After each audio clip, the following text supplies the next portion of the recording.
I just I was I was Hey, assholes. It's 2018, alright? So, we gotta think of ways. 5 ways, in fact, to create a fem-friendly workplace. Are you excited to learn? Do you have your thinking caps on? Because it's time. Let's do it. Hey, this was written by Katie Taystrom.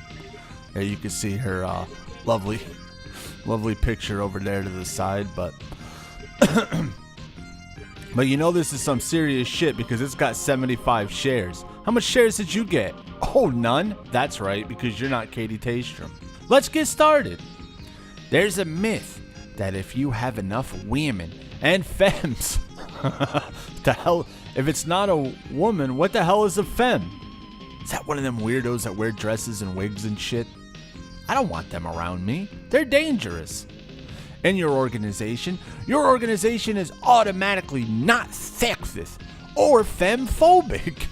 This is absolutely untrue, especially if the only way for women and femmes to get ahead is to emulate men and masculinities. Damn those dudes and their masculinities. When will we put an end? This is an outrage! When I talk about femininity and masculinity, I am talking about what society has named quote-unquote feminine, e.g. nurturing values, relationships, connects to things emotionally, and masculine, lack of outward emotion, aggressiveness, places self above others. Those dudes constantly placing themselves above others, not women though, that constantly yap about themselves all the time and whine about us for some reason all the time, never ends, but we put ourselves above others. Femmes are people who identify as a femme. Oh, here we go, we're gonna get a definition. Usually because of some connection to prioritizing, appreciating, or embodying elements of what has been labeled femininity. Some femmes identify as women. Some identify as men. Some identify as non-binary or genderqueer. Some identify only as femme. I'm just as confused now as I was before. That didn't explain anything. I'm a femme who has a lot of privilege in the work world due to my education and whiteness. I've realized that there are things I've been both consciously and unconsciously doing to fight back against the femphobia I've experienced in activism and employment. Here are some of the things I've done to push back when I can and help me to cope when I can't. Alright guys, now it's time to learn. We got a little backstory. Now it's time to get into it. Understanding that professionalism is hetero-patriarchal, rich, white, ableist bullshit. Very professional. See, this is not professional. This is what wouldn't get her hired, is yelling just shit like that. I'm starting to think these people just like throw words in a hat, like ableist, hetero-patriarchal, and all this crap. Of course, you gotta throw rich and white in there and just pull them out of a hat and see, and just throw them against the wall and see what happens. So much of the trappings of professionalism are ways to enforce a rich, white, masculine norm. I'm not talking about being skilled at your job and doing a good job with your work. I'm talking about things like making sure you don't have wrinkles in your clothes. Oh, please, please. Come to work looking like a slob. Everyone loves a slob at work. Always having a smile on your face, which is usually only expected of women. You know what? It's because we all know you're cunts. You're all bitter, fucking annoying cunts. You might as well just put a smile on your dumb dome so we can pretend you're not for 5 minutes. Just pretend that you're not some annoying cat lady who's secretly wishing for all our deaths. And not being a person with emotions or a body. My body is not professional. Uh-oh, here we go. It sweats a lot. I need to drink so much water due to my medication. I bet it's brain pills. Probably a lot of brain pills. That I go to the bathroom constantly. Hey, where's Katie? Oh, she's shitting again. What? This is the third time she shit today. What do we pay this bitch for? Katie is just constantly shitting at work. No matter how hard I try, I always stain my clothes.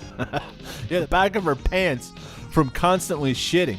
And unless I'm wearing a turtleneck, it's almost impossible to keep my boobs from hanging out. Katie, this is the workplace. Can you please strap them fucking cancer tits down? You're embarrassing us. People are leaving. None of these things affect my performance at my jobs, yet they are still considered unprofessional. Having your boobs flop out is not professional. I shouldn't have to tell her this. Think deeply about how we enact in professionalism and who it is helping and who it is hurting. See, and the thing is, workplace shit is about the customer. It's not about the employee, asshole. You got to deal with it. You can when you go in to buy stuff, you can have your tits hanging out. You could just have your tits hanging out totally. No one cares. But you can't go to work dressed like that, lady. See emotions as strengths, not weaknesses. Yeah, because you want basket cases at work, crying all the time, yelling, screaming. In the legal field, of course, that's where she is. One of the worst things you can do as a woman is to cry in court. However, being able to empathize with others is actually a huge strength in most industries, yet is often devalued and almost never taught aside from the fields that are already gendered feminine. I don't even know at this point. Just retarded crap. I just wonder if there's people reading this and like going, yeah. She says what we're all thinking. In the legal field, there are classes that teach women how to be more self-confident. Yet there are rarely classes that teach men how to form and build relationships. Because they're working, asshole. They're working. That's the whole point. They can't be sitting around making friends. This is especially galling when you think about the fact that most lawyers become successful because the relationships they have with their clients keep them coming back and referring people. You don't have to teach that. You don't have to teach that shit. If you have the privilege and power to do so, you can help create space for people. Alright, we're just skipping because this is retarded. See, acknowledge, and compensate emotional labor. This is something that weirdo feminist types have been yapping about for a long time. Emotional labor. A lot of us do things at work that are not part of our job. Is there someone in your organization who always takes a new person under their wing? Is there someone that everyone goes to for advice? Make sure that label is acknowledged and compensated. Oh, here. You told me to get the sandwich today, so here's $5. How are you supposed to pay for that shit?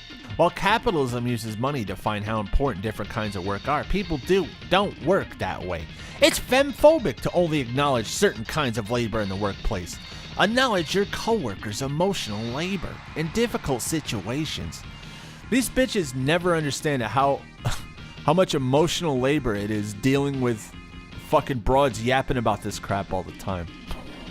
Or just won't shut up. It's emotional labor to tune somebody out all the time. It takes work. You know how hard it is to tune out bitches? It gets easy after a while, but in the beginning, it can be quite stressful, you two. Even verbally appreciating a coworker for unforeseen work can make a difference. If you have power in the institution, make sure that this work is financially compensated because it is an important, though acknowledged, part of things running smoothly. Shut up. Shut up with your emotional labor. You are causing me emotional labor right now because I gotta read this shit. Where's my tip? Recognize that dress codes reinforce harmful norms. What do you mean I have to cover my tits at work? This is unfair. Dress codes are problematic for so many reasons. They are classist, ableist, racist, and misogynist. There's that hat full of words again. Many dress codes have different standards for women and men, which not only reinforces the gender binary, but also reinforces that women are supposed to look a certain, usually much more labor-intensive way than men. How so? How so? No one says you have to put makeup on. You dummies do that yourself. Just wear shit that's clean. And don't have your tits hanging out. Is that too much to ask? They also generally impede people's ability to express their gender. You're supposed to be getting shit done. No one cares about your fucking gender. Go to work. Go to work and shut up. Fat femmes and other people with non-conforming bodies get especially fucked over in the dress code department because we have to work harder and spend more to find things that fit. No, you don't. Go to Walmart. We have to be careful that it's adequately covering us up in ways thinner people do not have to consider. Wait, now it's a fat thing? Lady, no one stuffs them Doritos and burritos and bubbling cheese down your throat. You do that yourself. You have no one to blame but yourself. A slightly low-cut shirt may be fine for someone with smaller boobs, but if you have giant whoppers, great big whoppers of things like Katie, well, shit, that just ain't right. But if your boobs are larger, it becomes inappropriate very quickly. So do what you can to abolish dress codes and question them and violate them whenever you feel you are able. That's right, just break the rules. Why have any rules? Fuck everything. Katie is a real piece of shit. I hope if she ever has to get another job, someone reads this. Don't be the language police. The most knowledgeable person in the room may use uptalk. I don't know what uptalk is. The worker who has the most to offer may say like a lot. The smartest person in your company may use slang. Denigrating language styles that are overwhelmingly used by women and or people of color is sexist and racist. Oh, I'll just take your word for that. You just say things and I'll just believe it. I believe some jobs require... Alright, look, we got it, right? I can't stand this anymore. I'm pulling my hair out. We're over. We're done. I'm going to read the last paragraph.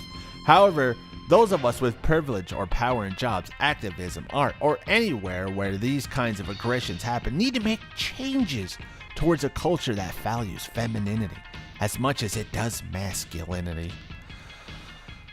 That was just a load of bullshit.